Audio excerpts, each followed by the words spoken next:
बिस्मिल्लाहिर्रहमानिर्रहीम। अभी मैंने लेक्चर 4 डिलीवर किया है। अभी मैं आपको लेक्चर 5 बताता हूँ। गवर्नमेंट पोस्ट ग्रेजुएट कॉलेज अटक की तरफ से Sohail Basit department of economics की तरफ से आपको खुशामदीद कहता हूँ। इसमें इकोनोमेटिक्स थ्योरी एंड एप्लीकेशन का चैप्टर 1 आपको करवा रहा हूँ, जिसका पहला क्वेश्चन है the nature definition and scope of econometrics. Econometrics की डेफिनेशन बता चुका हूँ, डिफरेंट किस्म की डेफिनेशन है।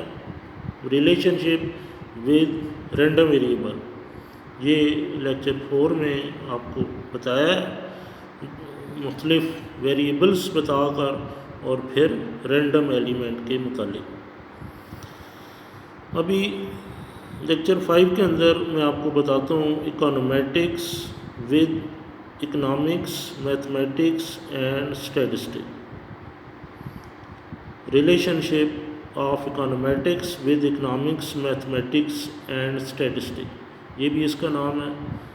Relationship of econometrics with economics, mathematics and statistics. Book में इसका नाम स्कोप ऑफ इकोनोमेटिक्स है। ये भी बड़ा इजी टॉपिक है। इसके अंदर आपको डिफरेंट पॉइंट नज़र आ रहे हैं जो कि इकनॉमिक्स के मुतालिक होंगे, मैथमेटिक्स के मुतालिक होंगे और स्टैटिस्टिक के मुतालिक होंगे। पहला नंबर 1,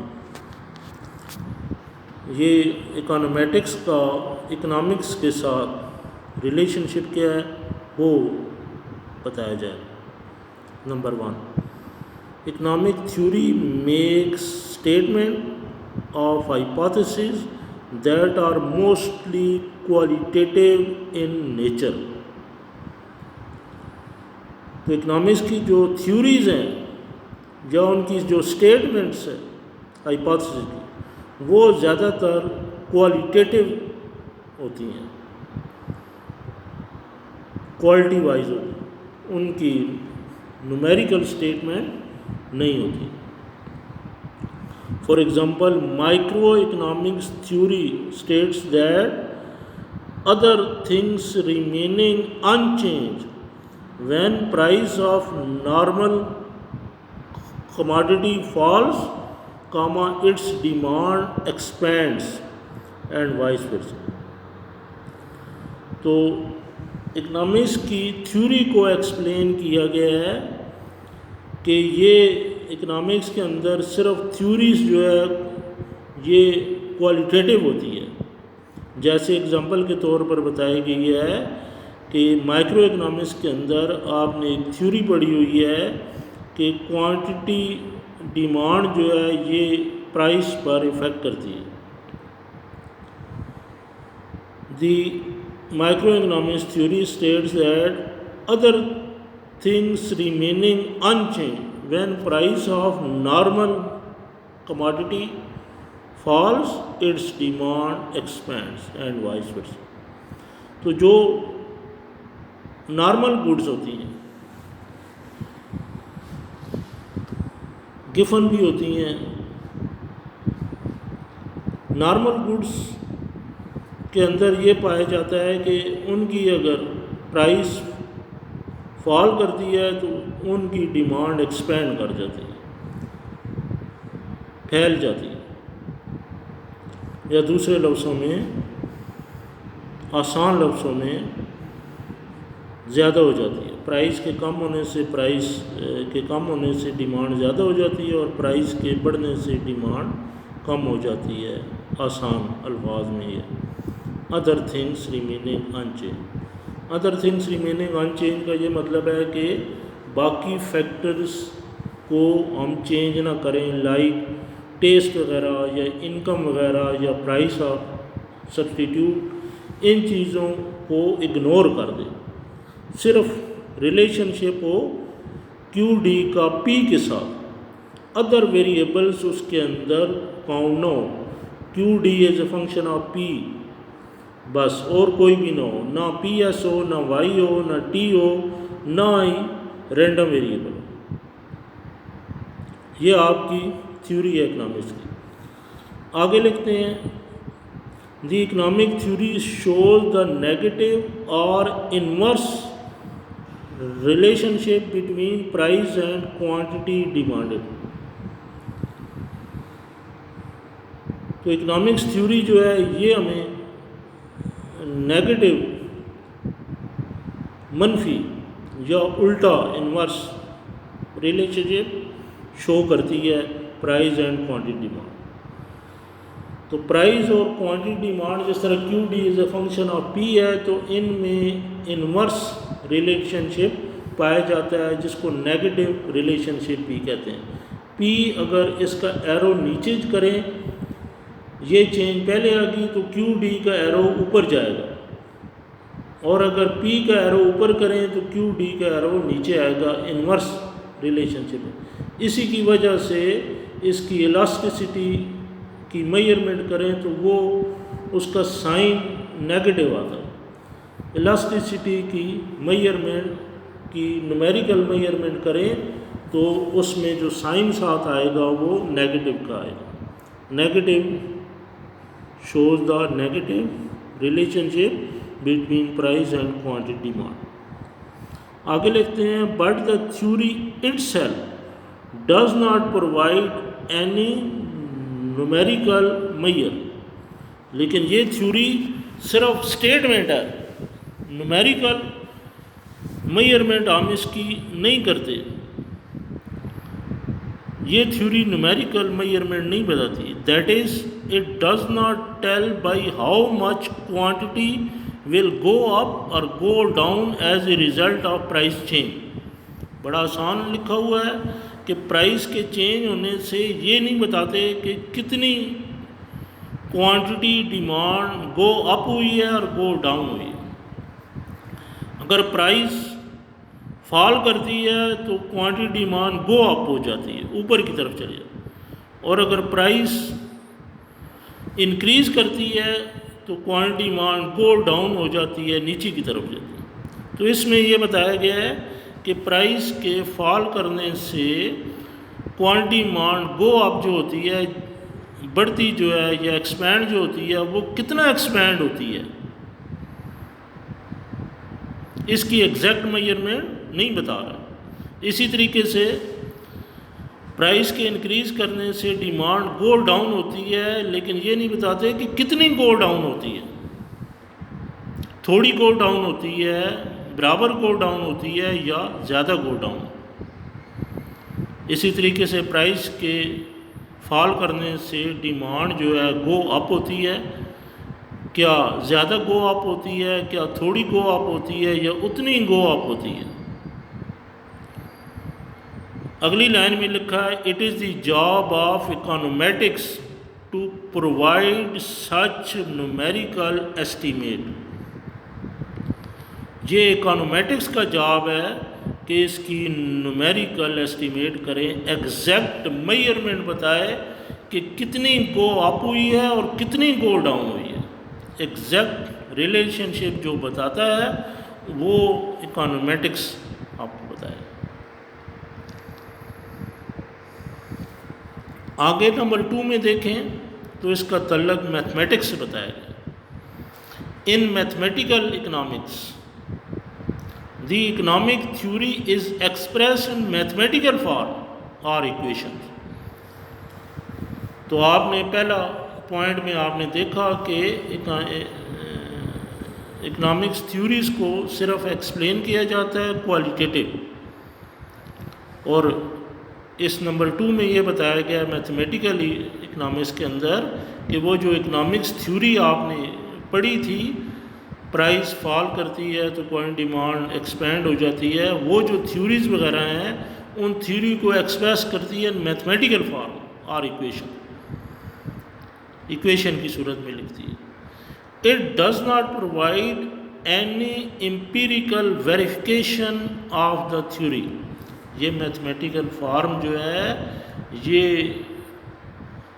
वेरिफिकेशन नहीं करती थ्योरी की कि आया ये थ्योरी बिल्कुल सही है या नहीं है, वेरीफाई नहीं करती।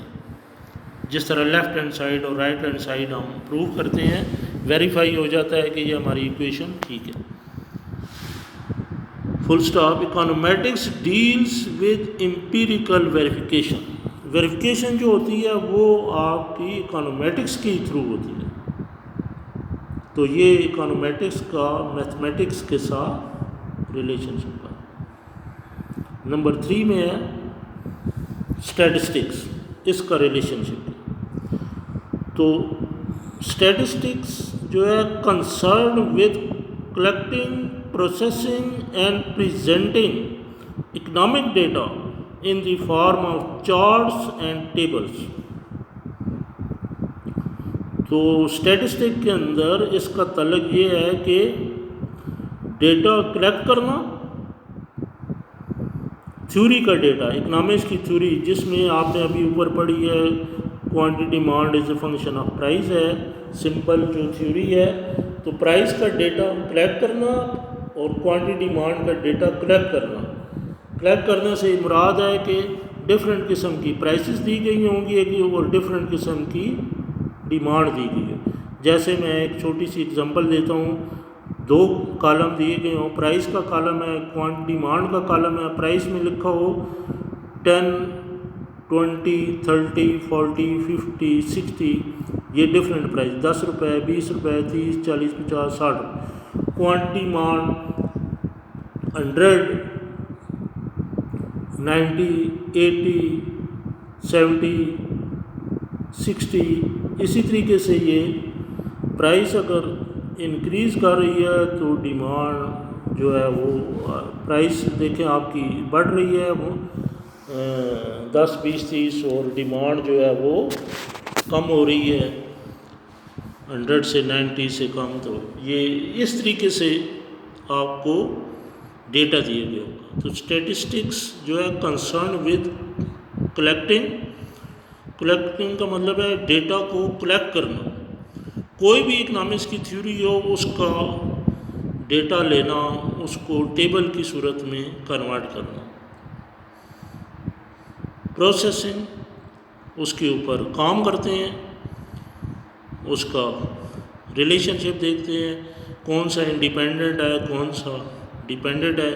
जिस तरह प्राइस इंडिपेंडेंट है, डिमांड जो है वो डिपेंडेंट है, तो एक इंडिपेंडेंट होगा एक डिपेंडेंट होगा, ये उसके ऊपर काम किया जाता है। एंड फिर प्रेजेंटिंग इकोनॉमिक्स डेटा जो है in the form of chart and tables, और ये जो आपको डेटा है ये चार्ट की सूरत में भी आप पेश कर सकते हैं, उसमें ग्राफ के ऊपर कर सकते हैं, मुख्तलिफ़ किस्म के चार्ट्स होते हैं उन पर आप प्रेजेंट कर सकते हैं। टेबल एक अच्छा सा बना सकते हैं। ये जो मैंने टेबल बनाया प्राइस और क्वांटिटी का, ये रफ़ डेटा होता है, रॉ डेटा होता है। फिर इसको अच्छे तरीके से मैनेज करके सेकेंडरी डेटा बनाते हैं, फिर वो उसको टेबल कहते हैं। चार्ट्स और टेबल की मदद से आप उसको पेश करते हैं, ग्राफ पेश करते हैं, चार्ट पेश करते हैं। एक तरफ प्राइस होती है और एक तरफ क्वांटिटी होती है, 2 एक्सेस, एक्स एक्सेस और वाई एक्सेस। तो इनकी मदद से आप एक लाइन ड्रा करते हैं मुख्तलिफ़ किस्म की। Full stop. It is a raw data. Raw data मैंने अभी बताया है कि जो डेटा कलेक्ट किया जाता है उसको रॉ डेटा कहते हैं, प्राइस और क्वांटिटी को। It is not being concerned when using the collecting data to test economic theory. It is a raw data. ये रफ डेटा होता है। It is not being considered. ये कंसिडर नहीं किया जाता with using the collected data to test economics. तो इसको test नहीं किया जाता। जिस तरह आप बाद में F टेस्ट या T टेस्ट वगैरह करते हैं, तो ये जो है ये स्टैटिस्टिक के टेस्टिंग हैं। इकोनोमेटिक्स टेस्ट द इकोनॉमिक थ्योरी। तो ये टेस्टिंग का जो काम होता है ये इकोनोमेटिक्स का होता है। और फिर इसी टेस्टिंग के बाद फोरकास्टिंग की जाती है, फ्यूचर के बारे में चीज़ें डिस्कस की जाती हैं कि हमने ये चीज़ प्रूव की है कि नॉर्मल गुड की कोई भी है उसकी प्राइस फॉल कर रही है, डिमांड एक्सपेंड कर रही है, तो ये हमने ये चीज़ पेश कर दी है, इसका टेस्ट ये वाला निकला है। तो ये फ्यूचर में जो है आप इसकी इस तरह पॉलिसी आप बनाएं। तो इकोनॉमेटिक्स टेस्ट द इकोनॉमिक्स थ्योरी, ये उस क्वेश्चन का कंप्लीट आंसर है जो कि आपको बताया था। अगेन मैं इस क्वेश्चन को रिपीट करता हूँ। क्वेश्चन नंबर 1 है the nature, definition and scope. Nature में डेफिनेशन आपकी आ गई है मुख्तलिफ़ किस्म की, यही आगे डेफिनेशन, और स्कोप ऑफ इकोनॉमेटिक्स आपको बता चुका हूँ, रिलेशनशिप है। ये जो चीज़ें हैं ये आप अपनी बुक में भी सिर्फ देख सकते हैं, जो कि इकोनॉमेटिक्स की बुक मैंने आपको बताई है, उसी में आपका जो फर्स्ट पेज है दी नेचर, वो आप एक दफ़ा स्टडी कर लें।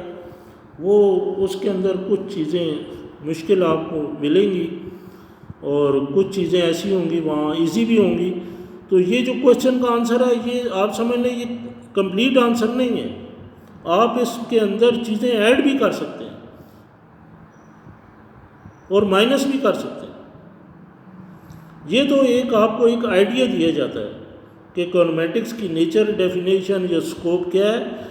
आप उधर से भी पढ़ें, इसमें से भी पढ़ें। बेहतर यह है कि अपना कोई नोट्स बना लें अपने, या फिर जो है इन्हीं के अंदर कोई चीज़ चेंज लेकर आते हैं तो आपको ज़्यादा अच्छे तरीके से पता चलेगा। इकोनॉमेटिक्स जो है ग्रीक लेटर है जिसमें उसकी मीनिंग वहाँ लिखी हुई है, दो हिस्से इसके बताए गए हैं। इकोनॉमेटिक्स का लफ्ज़ कहाँ से ये निकला है वो आप ऐड कर सकते हैं।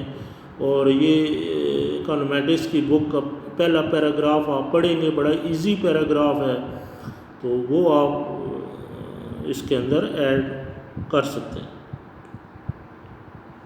बेस्ट ऑफ लक, अल्लाह हाफ़िज़।